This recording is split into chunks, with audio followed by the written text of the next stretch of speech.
오늘 본문은 모세 부모가 믿음으로 행한 일에 대해서 소개하고 있는 말씀입니다. 요셉이 죽고 난 이후에 많은 시간이 흐르자 애굽인들에게 요셉이 어떤 사람인지를 잊혀져 가게 됩니다. 요셉이 애굽의 총리로 있을 때에는 하나님의 백성들이 고센 땅에 평안하게 살 수 있었습니다. 그렇지만 야곱의 12아들로 이루어진 백성들은 비록 평안한 땅에서 평안하게 살 수 있었지만 애굽인들에게 항상 이방인이었습니다. 그래서 그들은 야곱의 후손들을 이렇게 불렀습니다. 히브리인이다 이렇게 불렀습니다. 여기서 히브리인이라고 하는 이름의 뜻은 건너온 이방인이라는 뜻입니다. 이방인들이 하나님의 백성들을 구별하여 부르는 이름 바로 히브리 사람이라는 뜻입니다. 그러므로 애굽인들에게는 이스라엘 백성들은 바로 자신들의 땅으로 건너온 이방인이었던 것입니다. 그러는 사이 애굽인들의 기억 속에 요셉이라는 예전에 그렇게 유명했던 사람이라는 총리를 차츰차츰 잊어가고 있었습니다. 오늘 성경에서는 기록되고 있지는 않지만 출애굽기가 이 본문의 말씀의 배경입니다. 출애굽기 1장에 보면은 애굽에는 요셉을 알지 못하는 새로운 왕이 세워지게 되었다 이렇게 기록합니다. 이때가 바로 하나님께서 자신의 백성들을 위한 일을 시작하는 하나님의 계획하신 일을 작동하시는 시점이었습니다. 우리 출애굽기 1장 읽어볼까요? 출애굽기 1장 7절부터 9절 말씀. 출애굽기 1장입니다. 출애굽기 1장 7절로 9절입니다.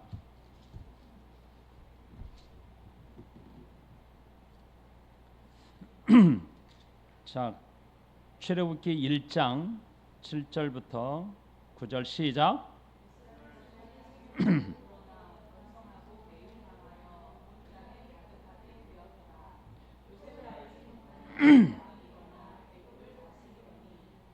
그가 백성에 이르되 이 백성 이스라엘 자손이 우리보다 많고 강하도다. 아멘.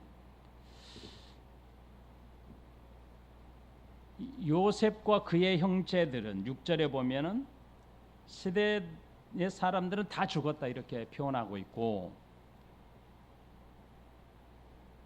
대단히 많이 번성했더라 이렇게 기록하고 있으며 요셉을 알지 못하는 새로운 왕이 다스리게 되었는데 그때 백성들이 얼마나 많이 번성했는지를 기록하고 있습니다. 새로운 왕이 등장했다 이렇게 성경은 기록하고 있는데요. 이것은 히브리인들은 지금까지 살면서 경험하지 못하게 될 큰 위기, 가장 큰 위기를 봉착하게 되는 순간이다라는 것을 예견적으로 우리에게 말씀하고 있습니다. 히브리인들에게는 큰 위기의 시간이지만 그 시간은 하나님의 때가 되었다는 증거이기도 합니다.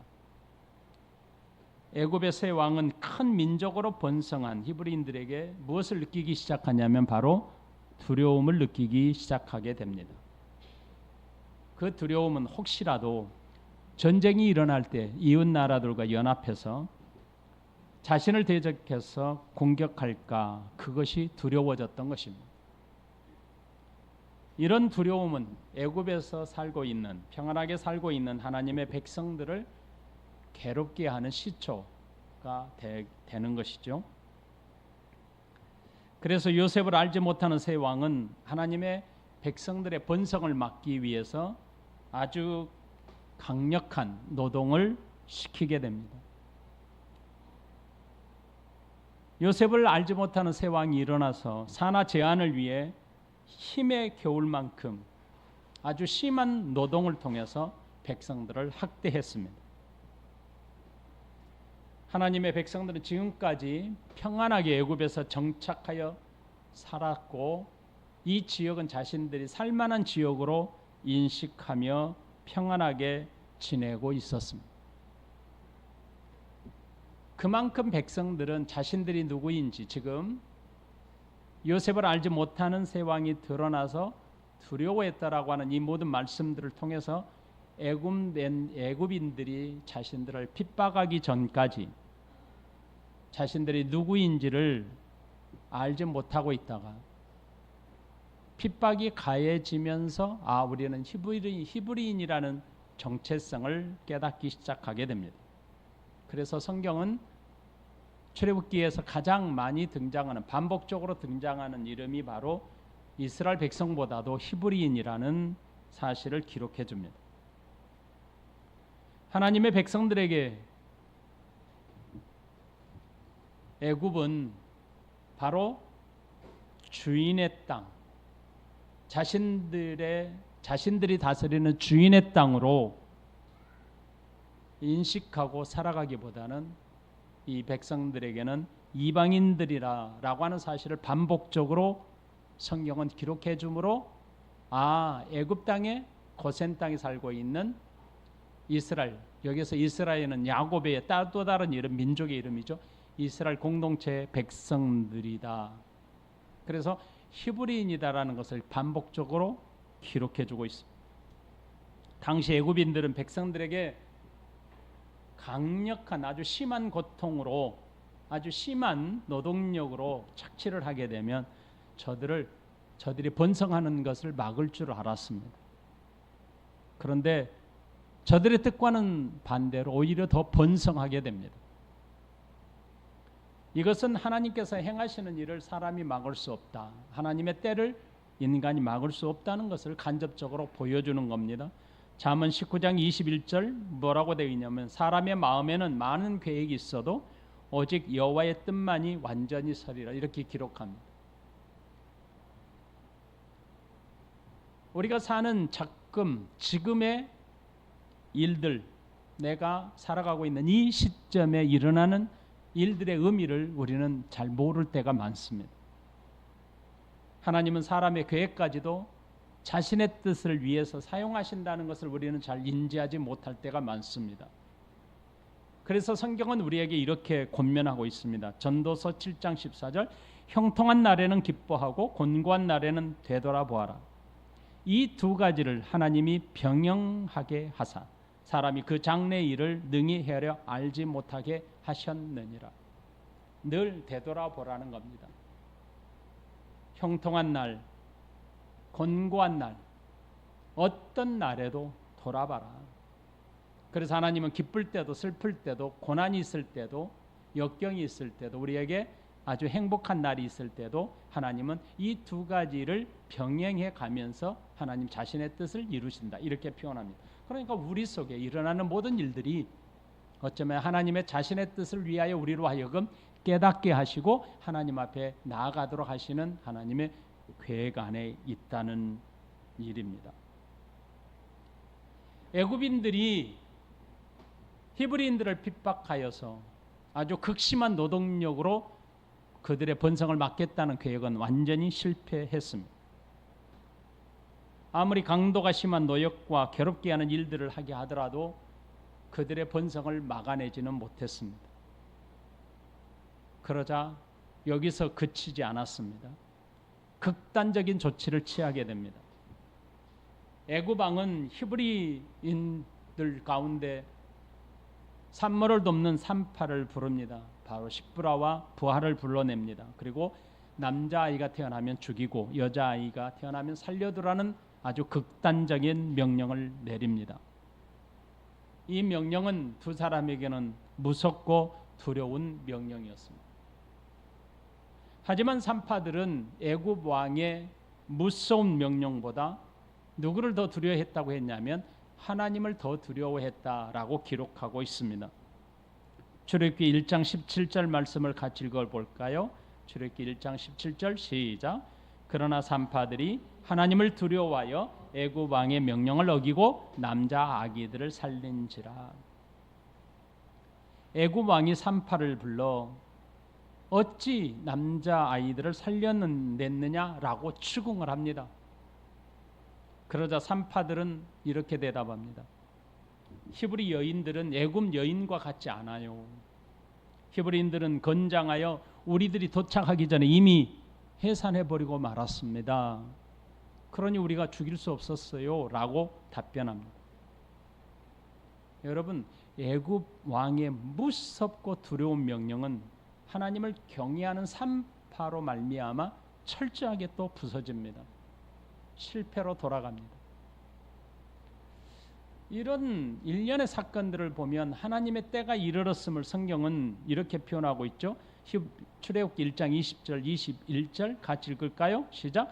하나님이 그 산파들에게 은혜를 베푸시니 그 백성은 번성하고 매우 강해지니라.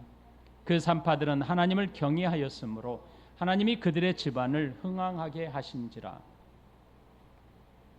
애굽 왕의 심한 억압과 악랄한 계획은 임박한 하나님의 때를 거스르지 못했어요. 오히려 산파들에게 은혜를 베푸시고 백성들을 번성하게 하고 더욱 강해져 가도록 했습니다. 성경은 이렇게 말해요. 하나님을 경외하였으므로 라고 기록해요. 그래서 하나님께서 백성들의 집을 왕성하게 하셨다고 기록합니다. 하나님께서 왕성하게 하셨다. 하나님은 왜 이렇게 성경을 기록하고 있을까요? 이것은 하나님의 때를 위하여 하나님이 지금 직접 간섭하고 있다는 것을 강조하는 겁니다. 이제 하나님의 때를 위하여 하나님이 일하고 계신다는 것을 보여주는 겁니다. 애굽 왕이 여기서 포기했을까요? 아니죠. 포기하지 않습니다. 이번에는 더욱 강력한 조치를 내립니다. 더욱 강력한 법령을 내립니다. 애굽 왕의 의지는 단호했습니다. 어떠한 경우도 히브리인들의 번성을 철저하게 막아야 되겠다는 생각입니다. 애굽에 살고 있는 고센 땅 애굽에 살고 있는 노예로 하여금 그들의 정체성을 버리게 하는 일을 극단적인 명령을 내림으로 실행합니다. 그래서 애굽 왕은 히브리인들 중에 태어나는 아들들은 모두 다 태어나자마자 나일강에 신에게 제물로 바쳐라 라고 명령을 내립니다. 출애굽기 1장 22절 같이 읽을까요? 시작.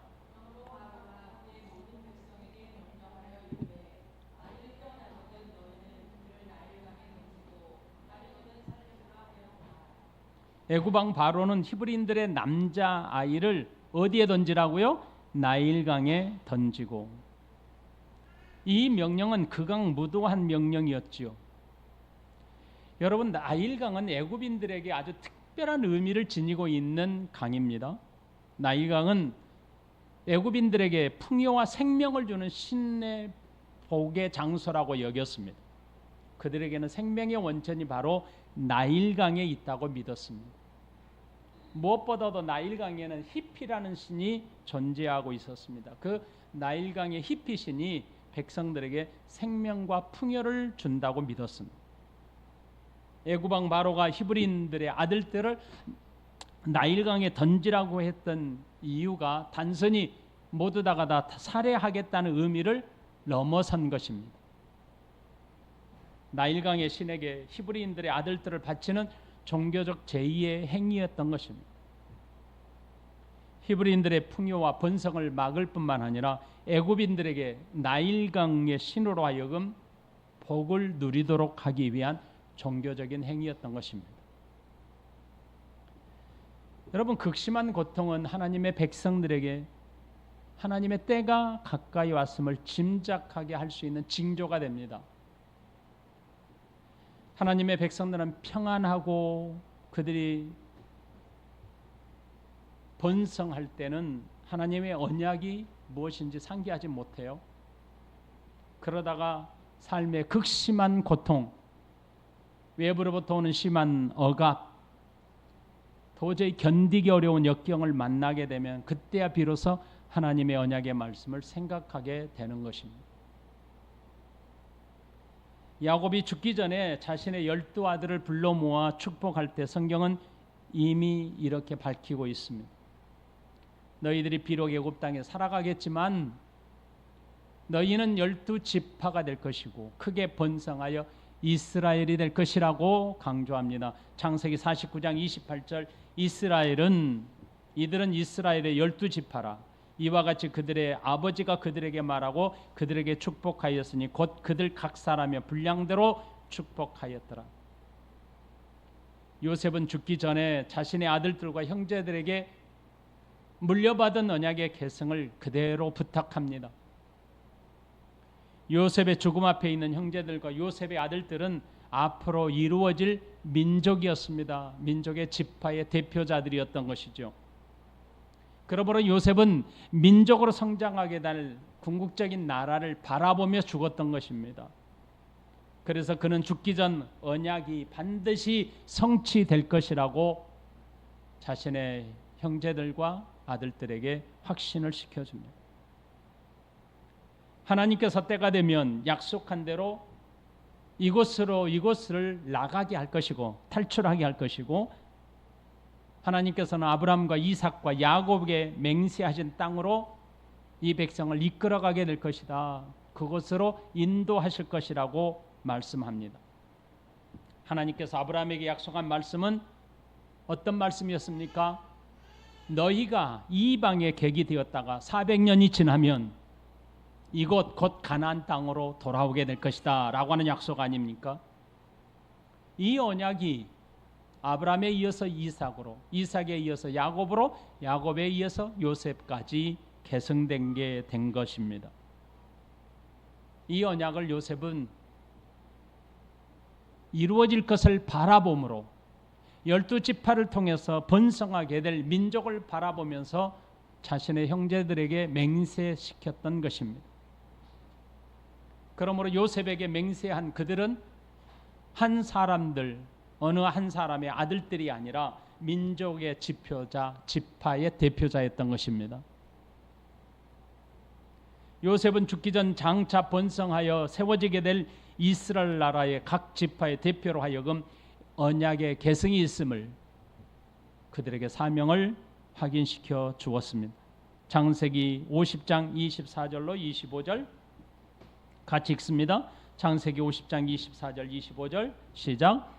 요셉이 그의 형제들에게 이르되 나는 죽을 것이나 하나님이 당신들을 돌보시고 당신들을 이 땅에서 인도하여 내사 아브라함과 이삭과 야곱에게 맹세하신 땅에 이르게 하시리라 하고, 요셉이 또 이스라엘 자손에게 맹세시켜 이르기를 하나님이 반드시 당신들을 돌보시리니 당신들은 여기서 내 해골을 메고 올라가겠다 하라 하였더라. 아멘. 요셉은 하나님께서 애굽 땅에서 반드시 이끌어내어 어디로? 약속한 땅 가나안으로 인도할 것을 믿었습니다. 그리고 그 믿음으로 24절과 25절에서 두 번씩이나 맹세하도록 했던 겁니다. 그리고 출애굽할 때에 자신의 해골도 함께 메고 갈 것도 맹세케 했던 것이죠. 그러므로 요셉 이후에 12지파로 번성할 백성들의 사명은 요셉을 통해서 계승된 언약, 앞으로 성취될 언약을 가슴에 새기는 것입니다. 그 백성들은 무엇을 기다려야 합니까? 400년이 차기를 기다려야 되고 번성할 것을 기다리는 겁니다.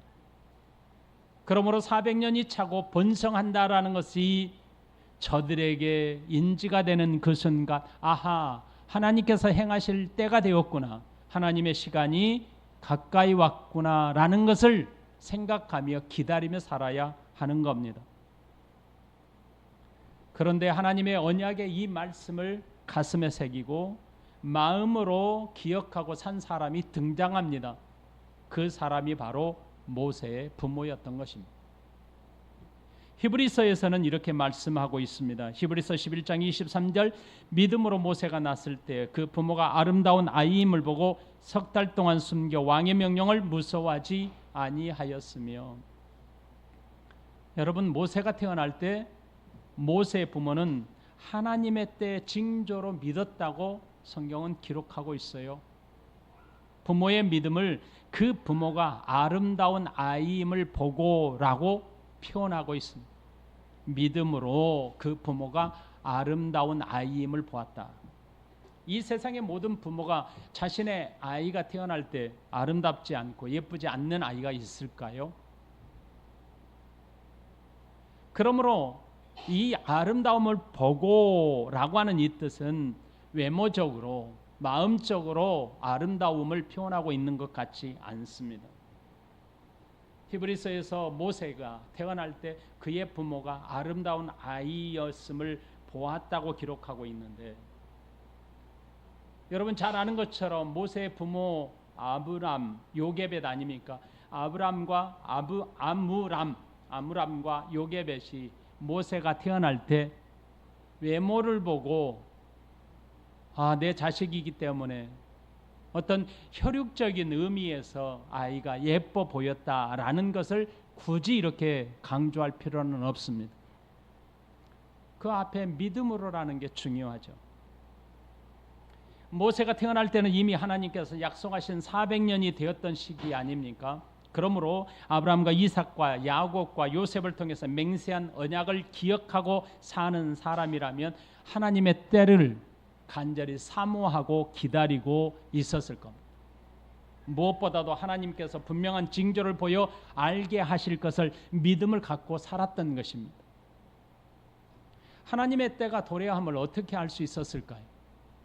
그것은 하나님께서 아브라함에게 약속하심 같이 백성들을 괴롭게 할 것이다, 번성하게 될 것이다 라는 말씀입니다. 지금 애굽 왕이 새 왕이 일어납니다. 요셉을 전혀 알지 못하는 새 왕이 일어났다는 것이죠. 뭔가 굉장한 애굽에 뭔가 새롭게 환경이 바뀌었거나 어떤 정세가 굉장히 큰 혼돈 속에서 일어났다는 것을 보여주는 거죠. 그런데 놀랍게도 새 왕이 일어나서 성경 그대로 아브라함에게 약속하신 그대로 그들에게 극심한 고통을 줍니다. 괴로움으로 핍박합니다. 그러니 하나님의 말씀을 마음에 새기고 사는 사람들이라면 하나님의 때가 도래하고 있었음을 생각하고 느끼게 되었을 겁니다. 요셉이 저들에게 맹세케 했던 당신들을 이 땅에서 인도하여 내사 아브라함과 이삭과 야곱에게 맹세하신 땅에 이르게 하시리라 라고 하는 그 말씀, 하나님께서 저들을 인도하실 것이다 라는 것을 믿고 기다렸을 겁니다. 그 사람이 바로 히브리서는 모세 부모라고 기록합니다. 모세 부모가 이 놀라운 말씀을 믿음으로 알았음을 사도행전 7장 17절 22절에서 이렇게 기록해 줍니다. 다 같이 말씀을 펴보세요. 사도행전 7장 17절부터 22절입니다. 사도행전 7장 17절부터 22절 교독하십시다. 사도행전 7장입니다. 17절부터입니다. 우리 같이 교독합니다. 하나님이 아브라함에게 약속하신 때가 가까우매 이스라엘 백성이 애굽에서 번성하여 많아졌더니 그가 우리 족속에게 교활한 방법을 써서 조상들을 괴롭게 하여 그 어린 아이들을 내버려 살지 못하게 하려 할세.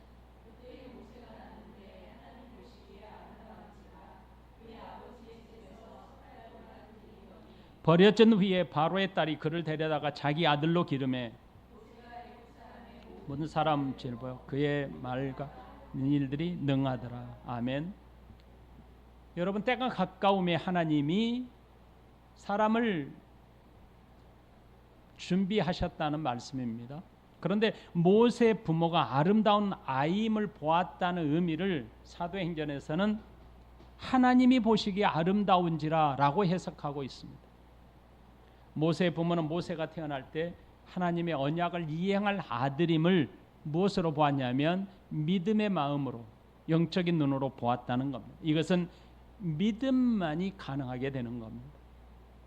모세의 부모는 하나님께서 보시는 것과 같은 그 눈으로 태어난 아이를 보게 되었습니다. 저는 아이를 낳아보지 못했지만 여기 아이를 낳은 여인들은 아이가 딱 태어날 때 어떤 느낌인지, 혹시 믿음의 눈으로 보았을 때 특별한 느낌이 있었는지는 모르겠습니다.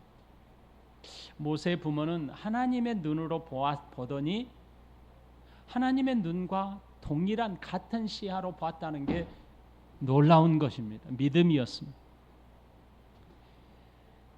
히브리서에서는 그들이 보았던 행위의 결과를 믿음으로 평가하고 있습니다. 결국 하나님은 언약을 붙들고 살던 모세 부모 아므람과 요게벳의 마음에 모세가 태어날 때 하나님의 특별한 사명을 완수할 아이임을 알게 하셨다, 알아보게 하셨다라는 뜻입니다. 그래서 히브리서에서는 모세의 부모를 믿음의 영웅의 대열로 세우게 된 것입니다.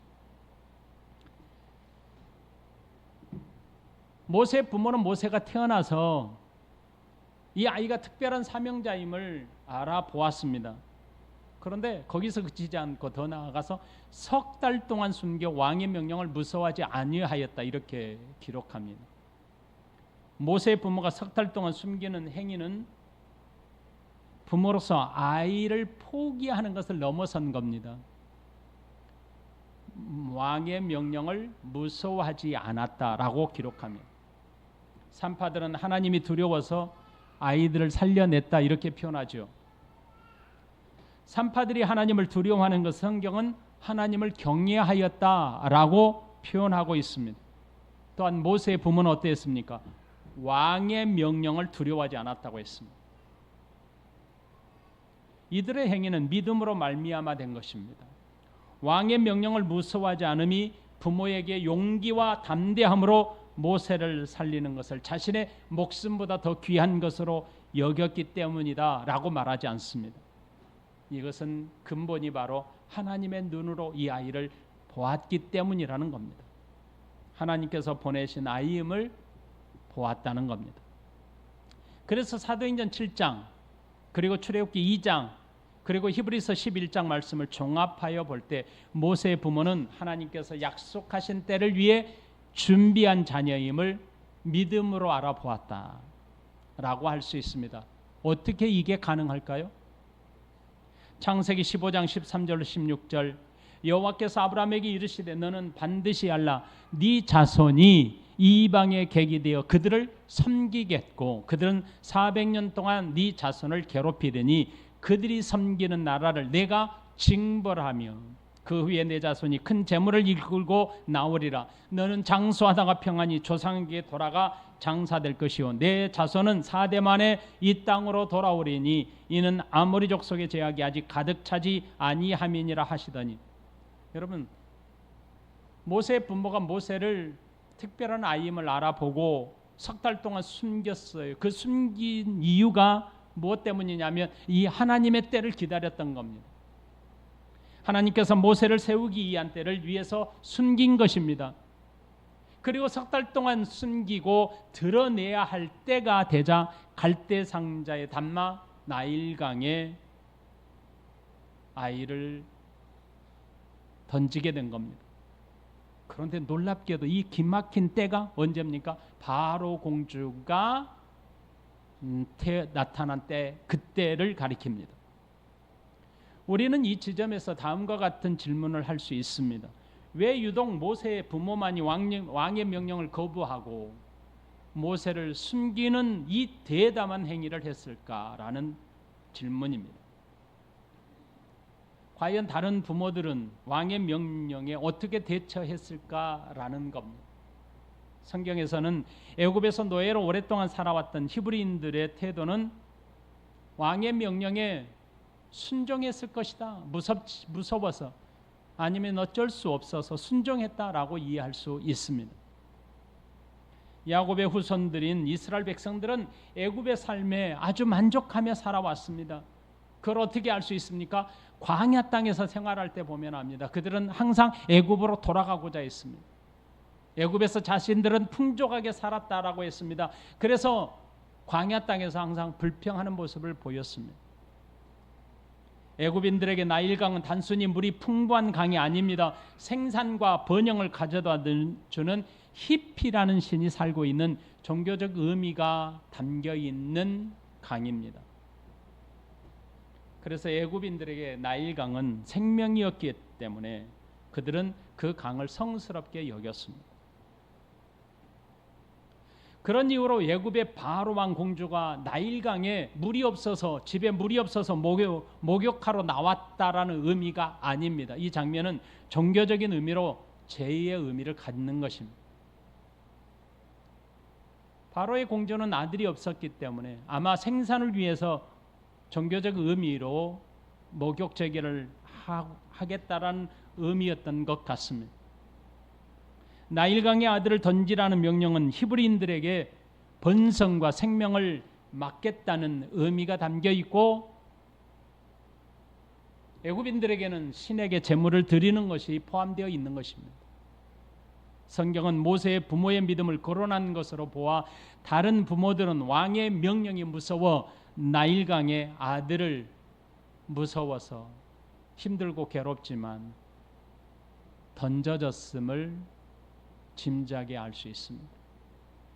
하지만 모세의 부모 아므람과 요게벳은 달랐습니다. 왕의 명령을 무서워하지 않았다, 이렇게 표현합니다. 여기서 말씀을 좀 정리하겠습니다. 성경은 놀랍게도 모세의 부모의 이름이 나중에 기록되지만 모세의 부모의 이름이 나오지 않습니다. 믿음의 영웅 중에 모세의 부모의 이름이 거론되지 않아요. 누가 중심입니까? 모세가 중심입니다. 모세의 부모는 그랬습니다. 여기서 모세가 중심입니다. 믿음으로 모세가 났을 때 그의 부모가 어떻게 했는지를 소개합니다. 모세는 믿음의 아들로 태어났습니다. 그러므로 모세의 부모가 누구든지 믿음을 가진 자는 모세가 어느 가정에서든지 누구든지 태어날 수 있다는 뜻 아니겠습니까?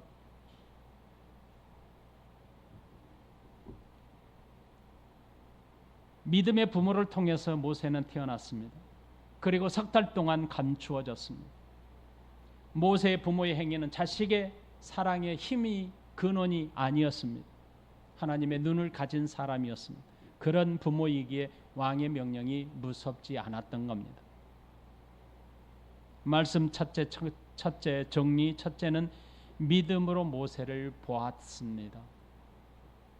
하나님께서 약속한 400년을 기억하고 있다면 지금이 바로 그때라는 것을 짐작하고 기다리고 있는 사람이 분명히 있었을 겁니다. 선조들을 통해서 계승된 언약을 가슴에 새기고 살아온 사람들이라면 누구든지 그때가 바로 이때구나라는 것을 기다리며 살았을 겁니다. 여러분, 에레미야 선지자를 통해서 약속한 말씀을 기억하십니까? 너희가 바벨론으로 끌려가겠지만 70년이 차면 해방될 것이다라는 약속을 에레미야 선지자를 통해서 전해 주었습니다. 그런데 다니엘이 알아보았습니다. 다니엘은 에레미야가 전한 약속의 말씀을 가슴에 새기고 살았습니다. 다니엘서 9장 2절 5절에서 다니엘은 에레미야 선지자가 전한 말씀을 떠올리면서 70년이 되었기 때문에 이제 하나님께서 회복할 때가 되었다. 그래서 믿음으로 금식하며 기도하는 장면입니다. 다니엘서 9장 2절 5절 그 통치 원년에 나 다니엘이 책을 통해 여호와께서 말씀으로 선지자 에레미야에게 알려주신 그 연수를 깨달았나니 곧 예루살렘의 황폐함이 70년 만에 그치리라 하신 것이니라. 내가 금식하며 베옷을 입고 죄를 덮어쓰고 주 하나님께 기도하며 간구하기를 결심하고 내 하나님 여호와께 기도하며 자복하여 이르기를 크시고 두려워할 주 하나님, 주를 사랑하고 주의 계명을 지키는 자들을 위하여 언약을 지키시고 그에게 인자를 베푸시는 이시여, 우리는 이미 범죄하여 패역하며 행악하며 반역하여 주의 법도와 규례를 떠났사오며. 여러분, 이해가 되십니까? 애굽에는 지금 아브라함과 이삭, 야곱, 요셉을 통해서 계승된 언약의 말씀의 때가 도래하고 있음을 알 수 있습니다. 모세의 부모는 언약을 기억하고 있었습니다. 하나님의 때를 위해 준비될 것을 믿었습니다. 그러기에 자신의 자녀였지만, 혈통적으로 자신이 낳았지만 하나님을 믿음으로 그 자녀가 하나님께서 때를 위하여 보내신 아들이라고 볼 수 있었습니다. 이런 믿음의 눈이 없다면 하나님의 때를 분별할 수가 없습니다. 예수님께서 마지막 때가 이르면 많은 징조가 일어날 것이다라는 말씀을 주셨습니다. 마지막 때를 살아가고 있는 저와 여러분들이 이 말씀을 잊어버리고 산다면 마지막 주님 앞에 섰을 때에 할 말이 없을 겁니다. 여러분 모두 다가. 말씀의 정리 두 번째입니다. 믿음으로 왕의 명령을 두려워하지 않았습니다. 하나님의 때에는 극심한 고통과 괴로움을 겪게 될 것이라는 하나님의 말씀을 상기할 수 있는 바로 왕의 통치가 있었습니다.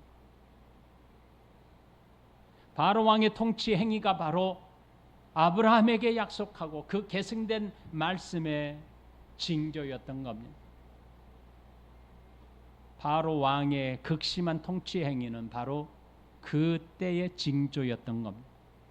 모세 부모가 하나님의 때가 도래했고 아이가 하나님의 사명자로 보내셨음을 마음으로 확신할 수 있었던 것은 바로 지금이 그 때다. 그들을 괴롭게 하고 번성했던 것이 징조다라고 믿었기 때문입니다. 아브라함을 통해서 말씀하신 징조가 이루어지고 있었던 것이지요. 그래서 그들에게는 극심한 괴로움으로 인해서 여기저기 백성들의 가정이 다 부르짖게 했던 것입니다. 얼마나 많은 가정들이 울부짖었겠습니까? 애굽에서 살고 있는 야곱의 12지파는 새로운 왕이 들어서자 큰 위기를 겪게 되었습니다. 극심한 노동으로 산파들로 인해 아들을 죽이라는 극악무도한 명령으로 모든 백성들로 하여금 아들이 태어나자마자 나일강에 던져 죽이라는 명령이 내려졌습니다. 그동안 평안하게 살던 애굽 땅에 고센 땅에서 살던 하나님의 백성들에게는 슬픔과 고통과 애통이 떠나지 않았던 겁니다. 그 땅 온 지역이 울부짖는 소리, 하룻밤이 지나면 저 동네에서 또 하룻밤이 지나면 저 동네에서 통곡하는 눈물의 소리가 끊어지지 않았을 겁니다. 그렇다면 기억해야 되지 않았겠습니까? 아하, 우리의 선조 요셉을 통해서 우리에게 그토록 부탁했던 이 언약이 지금의 때구나라는 것을 기억해야 되지 않았겠습니까? 이것은 하나님께서 약속한 때가 도래했음을 알려주는 초인종과 같은 것입니다. 모세의 부모는 이 때를 알았던 것입니다. 믿음으로 때를 아는 것은 징조와 표징이 두려워지지 않는 것입니다. 왜냐하면 징조는 실체가 등장할 준비 단계이기 때문입니다. 마치 주인공이 등장하기 전에 무대에서는 오프닝이나 조연들이 관객들을 집중하게 하는 것과 같습니다. 왕의 명령은 주인공인 모세가 태어나기 위한 오프닝과 같은 징조였던 것입니다. 여러분, 애굽 왕은 하나님의 위대한 언약을 실천한 조연에 불과한 것입니다. 그러므로 모세의 부모는 믿음으로 징조 후에 나타날 아기를 기다렸고 아기가 태어나자마자 하나님의 사명자임을 알아보았고 왕의 명령을 두려워하지 않았던 것입니다. 말씀의 정리 세 번째입니다. 모세의 부모는 믿음으로 행동했습니다. 모세의 부모는 아이가 태어나자마자 석 달 동안을 숨겼습니다. 단순히 숨긴 것이 아닙니다. 하나님의 때를 위하여 기다렸다고 말해야 할 것입니다. 모세의 부모는 석 달 이후를 위해서 철저하게 준비했습니다. 갈대로 아이를 나일강에 띄울 상자를 만들었습니다. 그냥 대충 만든 것이 아닙니다. 물이 들어오지 않도록 갈대 상자 안과 밖으로 역청으로 발랐습니다. 여기서 역청은 석유에서 추출한 아스팔트 여러분 아시죠? 방수를 위해서 물이 들어오지 않도록 바르는 물질입니다. 그 위에다가 다시 나무 진으로 칠했습니다. 얼마나 철저하게 준비한 겁니까? 아이를 위하여 살리기 위하여 완전한 방수를 준비했다는 뜻입니다. 그리고 모세의 누이 미리암으로 하여금 작은 방주에 떠내려가는 모세를 지켜보게 했습니다. 바로의 딸 공주가 나일강으로 내려오는 그때를 위하여 철저하게 준비된 것입니다. 이 모든 준비된 행위는 바로 믿음이었습니다. 믿음은 모든 것을 하나님께 내어 맡긴 후 나는 아무것도 하지 않는 것이 절대로 아닙니다. 하나님께서는 내게 허락하신 지정이 나의 인격을 통해서 일하십니다. 하나님을 철저하게 의지함으로 준비하는 것이 믿음입니다. 수험생이 철저하게 공부 계획을 세우고 최선을 다하여 내게 주어진 시간을 보내는 것이 믿음입니다. 집을 짓는 자가 설계를 하고 자신에게 돈이 얼마나 있는지, 얼마가 필요한지를 계산하여 건축하는 것이 믿음이라고 예수님은 우리에게 가르쳐 주셨습니다. 모세 부모가 철저하게 준비한 것이 믿음이 없어서가 아닙니다. 하나님을 경외하는 믿음과 언약이 이루어질 것을 믿었기 때문입니다. 우리가 잘못 생각하는 것이 있습니다. 믿음이라면 나 일강에 그냥 아이를 던져버리면 하나님이 살아계시니까 기적적으로 그를 살려내실 거 아니냐, 이렇게 생각하는 사람이 한국교회에 많습니다. 그게 아닙니다. 하나님께서 부모에게 허락하신 사명은 자신들을 통해서 태어나게 한 모세를 위하여 자신들이 해야 할 최대의 사명, 최고의 준비, 그 때를 위하여 기다렸던 겁니다. 주인공이 누군지를 안다면 조연은 어떤 명령을 내려도 두려워하지 않습니다. 그래서 산파는 하나님을 두려워함으로 아이를 살려냈지만 모세의 부모는 이것은 징조야, 그러므로 징조를 두려워하지 않았다고 했습니다. 왕의 명령은 징조야, 그러므로 왕의 명령을 두려워하지 않은 겁니다. 이해가 되십니까? 하나님을 두려워했던 산파들은 나름대로 하나님을 경외한 것이다라고 성경은 우리에게 가르칩니다.